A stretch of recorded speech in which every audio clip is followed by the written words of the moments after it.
국무장관 내정자 발언에 한국은 당연한 듯 웃고 일본은 당황하는 이유가 발생했습니다.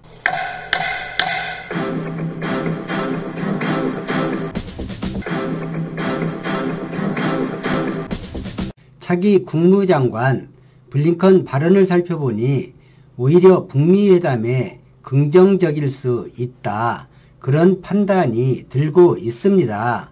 미국의 전직 관리들은 차기 외교안보팀이 북미 회담보다 먼저 한국과 동맹관계 복원에 주력할 것으로 전망하고 있습니다.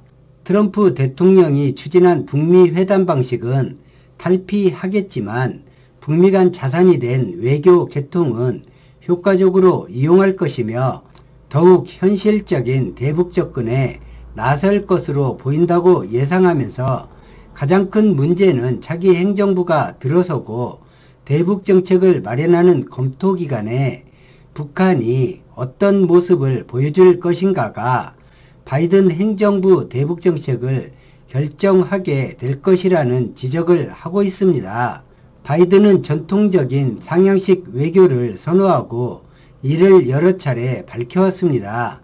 이 말은 바이든 행정부 초기 북미 회담과 한반도에 대한 정책에서 국무장관을 필두로 한 외교안보팀 결정이 바이든 행정부의 기본이 된다는 이야기입니다. 사실 미국 언론이나 민주당 내부에서 토니 블링컨 전 국무부 부장관이 국무장관 후보로 낙점될 거라 예상하지 못했습니다. 장관 임명 비준이 상원에서 이루어지고 이 상원은 공화당이 장악하고 있습니다. 미국은 현재 지역 간, 인종 간 갈등이 트럼프 집권 기간 심각할 만큼 악화된 상태입니다. 또한 코로나로 인한 경기 부양과 효과적인 대처를 위해 지방정부와 효율적인 협력을 하기 위해서는 국무부가 중추기관 역할을 해야만 합니다. 국무부의 역할과 무난한 비준을 위해 인물을 찾다 보니 토니 블링컨 전 국무부 부장관이 낙점이 된 것입니다. 크리스토퍼 힐 전 국무부 동아시아 태평양 담당 차관보는 바이든 행정부 국무장관에 지명된 토니 블링컨 전 국무부 부장관에 대해 외교에 정통한 현실주의자라고 말했습니다. 힐 전 차관보와 블링컨 지명자는 힐 차관보가 오바마 정권 당시 이라크 주재 대사로 재직할 때와 20년 전 클린턴 행정부 시절에 국가안전보장회의에서 함께 일했던 동료입니다.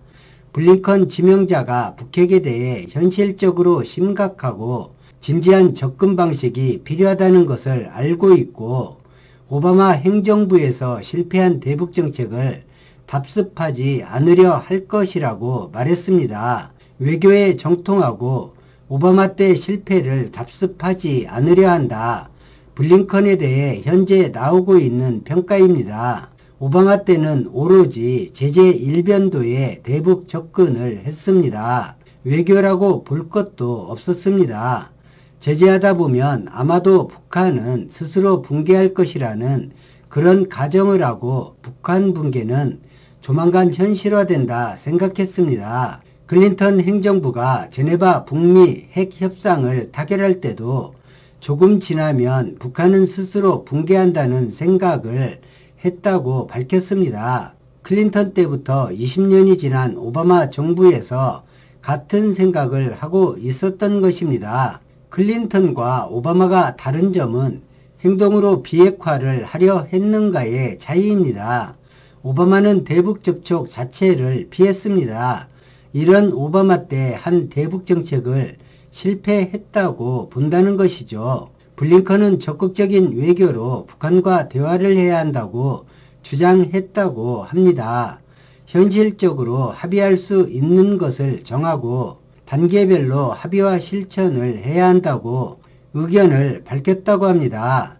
이 부분은 북한이 그동안 주장한 행동 대 행동과 일맥상통하는 주장입니다. 북미 간 단계별로 내세울 실천 목표가 다르겠지만 이것을 대화로 풀어나간다는 것입니다. 트럼프는 일괄 타결을 하려고 했다가 종전선언과 체제 보장을 요구하는 북한 요구를 수용하지 못해 하노이 회담을 결렬시켰습니다.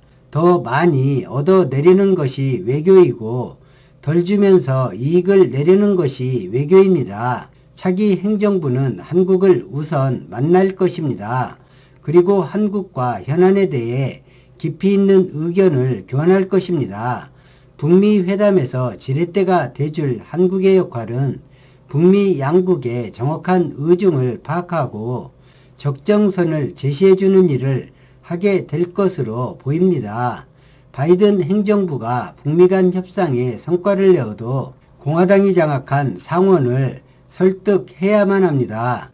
상원은 트럼프가 얻으려 한 성과 이상을 요구할 것입니다. 클린턴이 결국 실패한 북미 비핵화 합의도 당시 상원을 장악한 공화당의 협조를 얻지 못했기 때문입니다. 하지만 단계별 타결을 지향하는 바이든 행정부가 북미 간 비핵화 협상에 명확한 일정을 제시해주고 장기간 상원에서 의원으로 활동한 이력을 볼 때 상원을 설득할 수 있을 것으로 보입니다. 미국이 대화를 하려 하고 현실적으로 서로 수용 가능한 협상을 원한다면 북한도 미국도 한국도 소기의 성과를 거둘 수 있으리라 생각합니다. 이 모든 전제의 기본은 북한이 도발하지 않는 것입니다.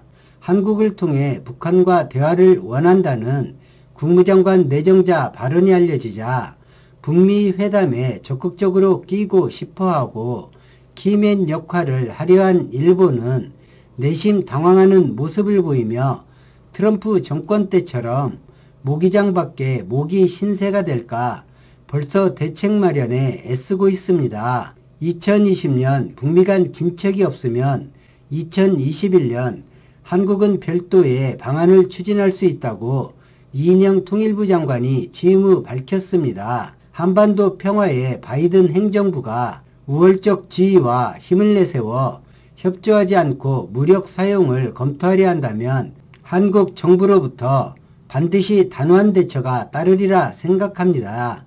오늘은 차기 국무장관 내정자의 성향과 이후 북미 관계를 다뤄보았습니다. 오늘 영상은 여기까지입니다. 고맙습니다.